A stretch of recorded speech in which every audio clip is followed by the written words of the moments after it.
السلام عليكم. بقالي فترة كبيرة عايز أسجل فيديو عن مسابقة ايمو، ودي مسابقة رقم 3.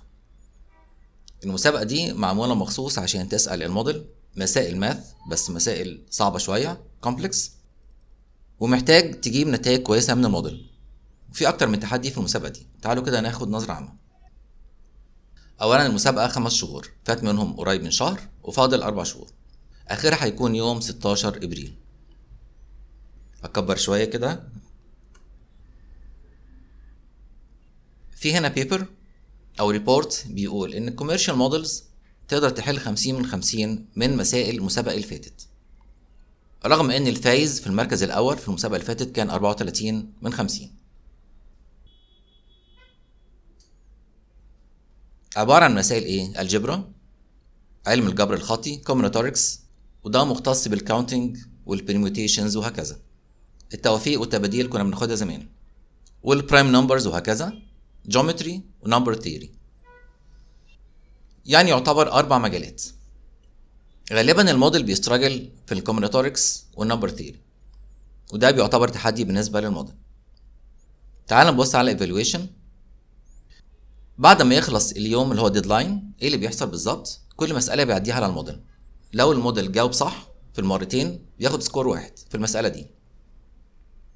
لو جاوب مره صح ومره غلط بياخد نص، غير كده بياخد 0. وتاخد بالك في الاخر خالص ممكن تحصل على الفاليو دي 10 to the power 4 root 2، فتعمل له سيلينج في الاخر تحصل على الرقم ده. الرقم ده دي فورمولا بعملها ريدكشن بتوصل بالشكل ده. هنا بقى الجوائز. اول فايز هياخد حوالي 262 الف دولار، وتاني واحد يعني حوالي 130 الف، 65 32 16 الف. طبعا سيبك من الكسور دي يعني. ودي جوائز مغرية جدا. في جوائز تانية تبقى تبص عليها عشان ما ناخدش وقت الفيديو في الجوائز دي. خلينا بقى نركز على الجوائز دي ونحاول نوصل لها. الداتا عندك هنا عبارة عن ايه؟ عندك فايل اسمه ريفرنس فيه 10 مسائل، بتحاول تدرب عليهم الموديل وتشوف الموديل بيحلهم صح ولا لا. في تيست. التيست ده بيكون عندك هنا عبارة عن مسائل بسيطة، 3 مسائل، لكن في السبمشن بيكون 50 مسألة. في سامبل سبمشن. عندك فايل CSV في الاي دي بروبلم الانسر، والنتيجة النهائية لازم تكون بين الرقمين دول، بين 0 99999. وده PDF فايل فيه المسائل وحلها. وهنا بيجيب لك المودلز، كل موديل منهم يقدر يحل قد ايه من المسائل دي. مثلا تشات جي بي تي، كبر كده شويه، جي بي تي 5 برو ده بيحلهم كلهم صح. وبرده 5.1 هاي بيحلهم كلهم صح. بعد كده تتدرج في المودلز. لكن عايز اقول لك ان معظم اللي بيشتغلوا في المسابقه دي بيشتغلوا على جي بي تي او اس اس 120 بليون، كنت هقول بليون دولار، 120 بليون بارامترز. الموديل ده ذكي جدا، لكن هو بيستراجل برضه في المسائل. ممكن مرة يحل 7 من 10، ممكن مرة 6 من 10، ممكن 5 من 10. الموضوع مفهوش ثبات. وهنا بقى بيحل المسائل مسألة مسألة. دي أول مسألة وده الحل بتاعها، كلهم بيحلهم ماثماتيكالي. دي تاني مسألة وده الحل بتاعها، وهكذا كل المسائل. طيب دي بالنسبة للداتا. وده الفايل هو الريفرنس، لو دوست عليه كده يجيب لك المسائل، الاي دي بتاع المسألة نفسها والحل النهائي بتاعها. وده المفروض بقى بتدي للموديل المسألة وتشوف هيطلع الحل ده ولا لا. هنا الكود، هنا دي الهنتس او الاكواد اللي عاملين المسابقة بيحطوها. وهنا الناس بقى بتجتهد وتحط الكود بتاعها. هنا مثلا حل والسكور بتاعه كان 35، هنا سكور 18، وهكذا. انت بتعمل ايه؟ انت ممكن تاخد الحل ده، النوت بوك ده، تعمل منه كوبي وتعمل سبمشن. مسموح لك تعمل حاجه زي كده. ده مش هيديك رانك عالي لسبب واحد بس، لان الخمسه الاوائل بيكونوا ناس اكسبشنال، بيدوا حل يعني يعتبر جديد، لكن بتتعلم كتير قوي من الكوميونتي دي. وانا الصراحه كل فتره اخد مثلا حل منهم وابص عليه واشوفه هو عامله ازاي. انت بتعمل ايه لو شفت كود من هنا وعايز تشغله؟ هختار نوت بوك من هنا وابتدي اشغله.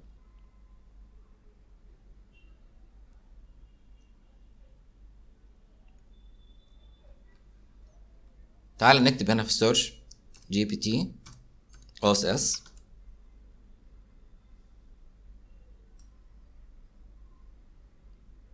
تعالى مثلا نختار نوت بوك ده، بختار هنا copy and edit.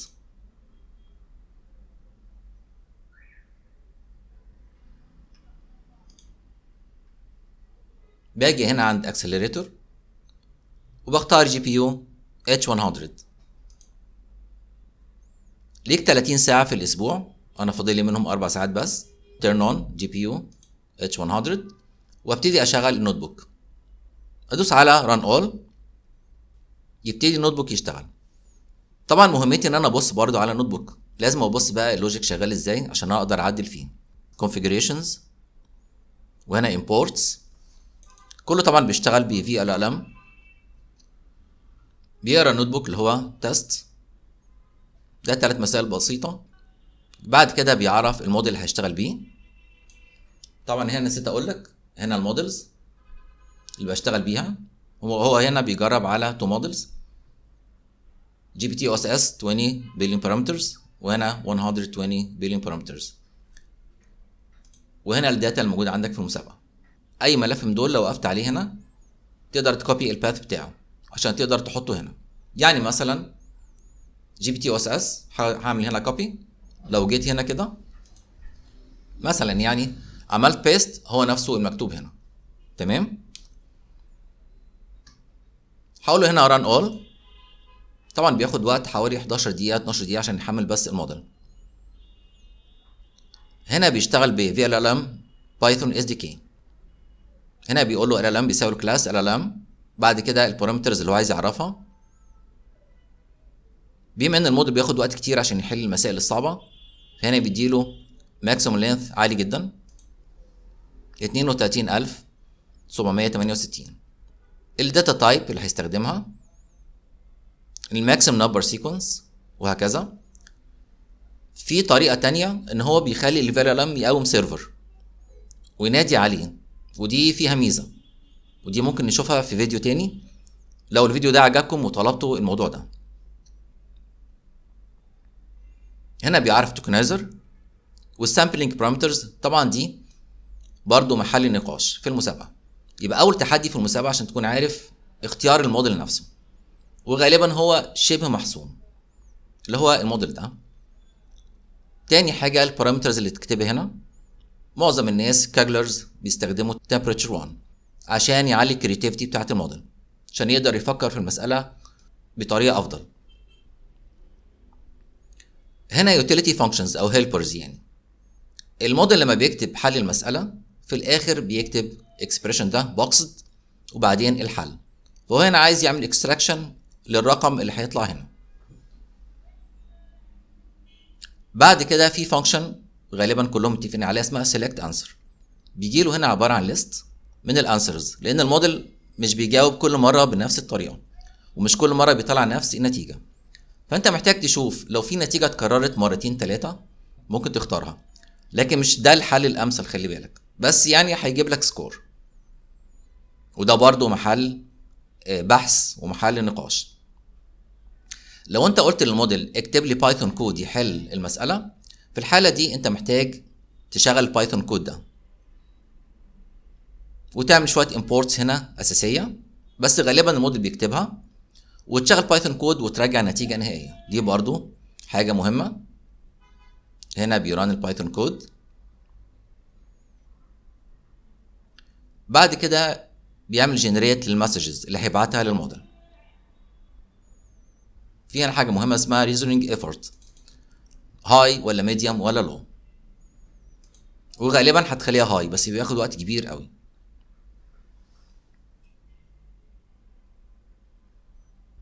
هنا بقى بيطلع اكتر من ريسبونس، بيجيب الانسرز. وانت عندك ميزه في ال ام ممكن يشغل اكتر من برومبت في نفس الوقت simultaneously. ممكن تبعت له مثلا 12 برومبت 16 في نفس الوقت. خلي بالك عندك 5 ساعات بس سبمشن. لو الموديل ما حلش في خلال ال5 ساعات دول 50 مساله، في الاخر بيحصل تايم اوت. فانت ما تديلوش اكبر عدد من البرومبتس، الاوبتيمم.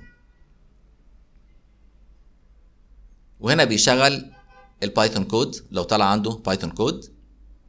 ودي هنا البرومبتس، كل واحده فيهم مكتوبه بطريقه مختلفه.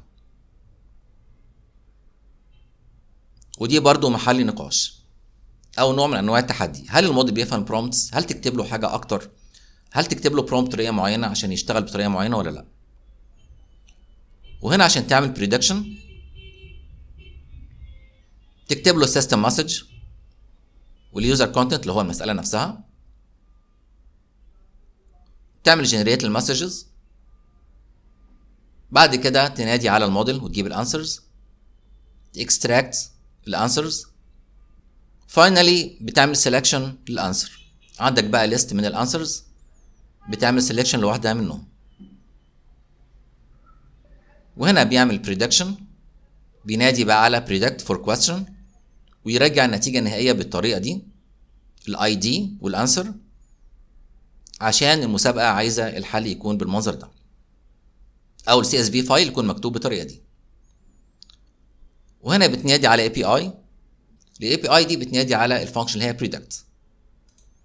لو انت شغال هنا على النوت بوك ده بينادي على الفايل ده، بيشتغل على الفايل ده بس اللي هو تيست الموجود عندي هنا. يا اما اشغل على ريفرنس، وده اللي احنا بنعمله عشان نشوف ال10 مثال هيحلها ازاي. لكن اكشوالي في السبمشن بينادي على inference server دوت سيرف ويشغل المسائل بقى بتاعت المسابقه نفسها. عايز تعمل سبمشن بتعمل ايه؟ كل يوم ليك 1 سبمشن بس. بتيجي هنا submit to competition، انا عملت سبمشن النهارده، بتدوس على submit. بس خلي بالك لازم تكون مختار H100، لو مش مختاره السبمشن بيفيل ويبقى راح عليك السبمشن في اليوم ده. هتدوس هنا هيقول لي ما ينفعش اعمل سبمشن، المهم هتدوس على submit. فانت مبدئيا خد اي نوت بوك، بص على الكود بتاعه، عجبك الكود حاسس ان هو بروميسنج، شغله واعمله سبمشن وشوف النتيجه. وخلي بالك برضو لو النوت بوك ده جاب 30، اللي انت هتشغله ممكن يجيب 28 27 حاجه و30، لان النتيجه برضو unpredictable. احنا محتاجين نوصل لحاجه تخلي الموديل يطلع نفس الحل كل مره. انا هوقف هنا خلاص، مش محتاج اشغله دلوقتي، بس عايز اوريكم شويه نتائج كنت طلعتها بس من كود انا كنت عامله، عشان اوريكم بس ان في مسائل الموديل بيحلها بكل سهوله وبيطلع الحل تقريبا في كل مره، وفي مسائل بقى بيستراجل، وفي مسائل الموديل بيتلخبط فيها.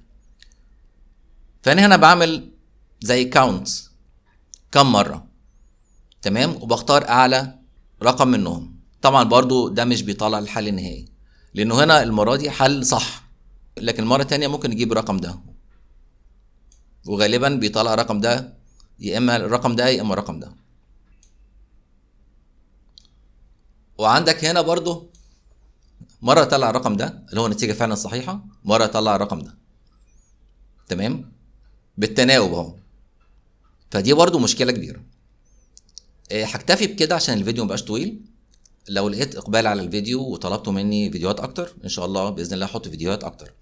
والمسابقه لسه فاضل لها 4 شهور، لو دخلت فيها تديها ساعه كل يوم كده هتتعلم من الناس وهتفضل طول النهار تفكر فيها، ودي مشكله. اشوفكم الفيديو القادم والسلام عليكم ورحمه الله وبركاته.